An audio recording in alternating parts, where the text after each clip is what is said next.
Hello అండి. నమస్తే. Welcome back to my channel Sri Virohima's kitchen.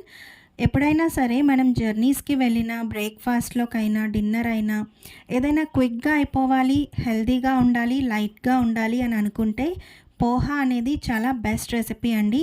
చాలా పర్ఫెక్ట్‌గా ఎలా తయారు చేసుకోవాలో ఈ వీడియోలో చూసేద్దాం.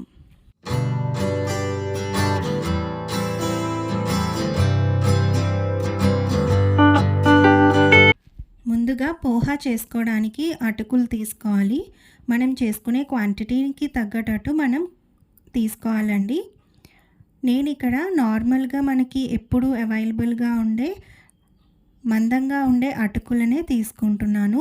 మరి పల్చగా ఉండే అటుకులు కాకుండా పేపర్ అటుకులు అంటారు. అవి కాకుండా నార్మల్‌గా మనం దోసలోకి అలా యూజ్ చేసే అటుకులనే తీసుకోవాలి. నేను ఇక్కడ 2 కప్స్ అటుకులని తీసుకొని శుభ్రంగా ఒకసారి వాష్ చేయాలండి. దానిపైన ఏమైనా డస్ట్ అది ఉన్నా కూడా పోతుంది. ఇలా వాష్ చేసుకున్నాక ఇందులో కొంచెం వాటర్‌ని యాడ్ చేయాలి. అది కూడా మనం ఏదో స్ప్రింకిల్ చేసినట్టు వేసుకోవాలండి. ఎందుకంటే మనం ఇప్పుడు వాష్ చేసాం కదా! ఆ తడి వల్లే మనకి అటుకులనేవి కొంచెం పలచబడిపోతాయి. మెత్తగా అయిపోతాయి. అందుకని నేను కొంచెం వాటర్ తీసుకొని ఇలా జల్లుతున్నాను. మనం ఎక్కువ వాటర్ వేయడం వల్ల మనకి అతుక్కుపోయి బాగా రాదండి. పోహా పొడి పొడిలాడుతూ రాదు.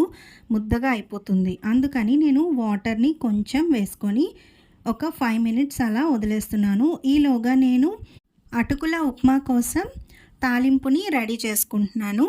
స్టవ్ పైన పాన్ పెట్టుకొని ఆయిల్ హీట్ అయ్యాక ఫస్ట్ ఒక స్పూన్ వరకు వేరుశనగ పప్పుని ఫ్రై చేసుకోవాలి. పల్లీలు ఫ్రై అవ్వడానికి టైం పడుతుంది కాబట్టి ఫస్టే వేసుకుంటున్నాను. ఆ తర్వాత ఆవాలు, 2 స్పూన్ల వరకు మినపప్పు, 1 స్పూన్ వరకు జీలకర్ర, కొంచెం ఇంగువ వేసుకొని ఒకసారి ఫ్రై చేసుకోండి. ఇవన్నీ నిదానంగా సిమ్‌లో పెట్టుకొని ఫ్రై చేసుకోండి. అప్పుడే మనకి దోరగా ఫ్రై అవుతాయి. నెక్స్ట్ ఎండుమిరపకాయలని ఇలా తుంచి వేసుకోండి. మీరు తినే కారానికి తగినట్టు ఎండుమిరపకాయలని తీసుకొని వేసుకోండి. ఇందులో మనం పచ్చిమిర్చి కూడా వేస్తాము.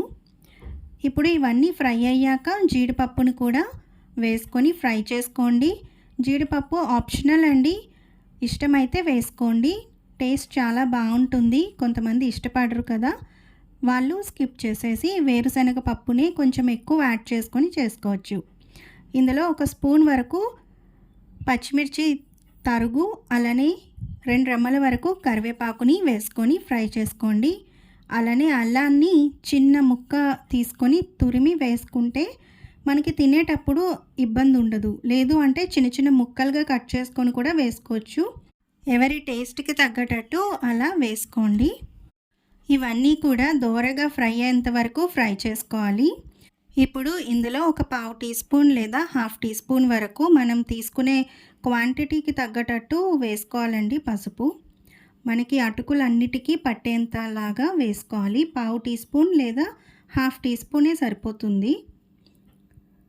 ఇప్పుడు మనం ముందుగా నానబెట్టి పెట్టుకున్న అటుకుల్ని ఇందులో వేసేసుకోవాలి. వేసుకొని ఈ పోపు అంతా కూడా అటుకులకి పట్టేటట్టు బాగా మిక్స్ చేసుకోవాలి.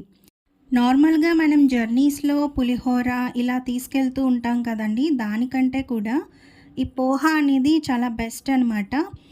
మనం క్యారీ చేయడానికి కూడా చాలా కంఫర్టబుల్‌గా ఉంటుంది. అండ్ చాలా లైట్‌గా ఉంటుంది. ఫుడ్ అనేది ఈజీగా డైజెషన్ అయిపోతుంది కాబట్టి చాలా లైట్‌గా అనిపిస్తది. అండ్ మనం జర్నీస్‌లోకే కాదు బ్రేక్‌ఫాస్ట్‌లోకి కూడా చాలా క్విక్‌గా అయిపోతుంది. కానీ మనకి ఇలా కరెక్ట్‌గా పొడి పొడిలాడుతూ రావాలంటే నేను చెప్పినట్టు ఈ ప్రొసీజర్‌లో చేస్తూ ఉండండి. వస్తుంది. ఇప్పుడు మనం ఇందులో నిమ్మరసానికి నేను ఒక బౌల్‌లోకి నిమ్మరసాన్ని తీసుకుంటున్నాను. ఇందులోనే కొంచెం సరిపడా సాల్ట్‌ని యాడ్ చేసుకోవాలి. ఇలా మనం మిక్స్ చేసుకుంటే మనకి సాల్ట్ అనేది అందులో వేస్తే మిక్స్ అవ్వదు అనే ఫీలింగ్ ఉండదు. మొత్తానికి ఇలా నిమ్మరసం అలానే సాల్ట్‌ని కలిపేసుకుంటే మనకి ఎక్కడ కూడా సాల్ట్ అనేది కనిపించకుండా చక్కగా మిక్స్ అయిపోతుంది. ఇప్పుడు స్టవ్ ఆఫ్ చేశాక ఈ నిమ్మరసాన్ని యాడ్ చేయాలి. మొత్తంగా అంతా కలుపుకున్నాం కదండీ! పోపు అంతా కూడా చక్కగా మొత్తం మిక్స్ అయింది. ఇప్పుడు నిమ్మరసం కూడా మొత్తం కలిసేటట్టు కలుపుకోండి. ఈ ప్రాసెస్ స్టవ్ ఆఫ్ చేసి మాత్రమే చేయండి. మొత్తంగా మనం మిక్స్ చేసుకుంటే సరిపోతుందండి. మనకి పోహా రెడీ అయిపోయినట్టే. చూసారు కదా! పొడి పొడిలాడుతూ చక్కగా ఉంది. మనం ఇప్పుడు నిమ్మరసం కూడా యాడ్ చేయడం వల్ల దీని తడి కూడా మనకి అటుకులనేవి పీల్చుకొని మెత్తగా తయారవుతాయి. చూసారు కదండీ! మీకు ఈ రెసిపీ గనక నచ్చినట్లయితే లైక్ చేసి, షేర్ చేసి శ్రీ విరోహిమాస్ కిచెన్ ఛానల్‌ని సబ్స్క్రైబ్ చేసుకోండి. బాయ్.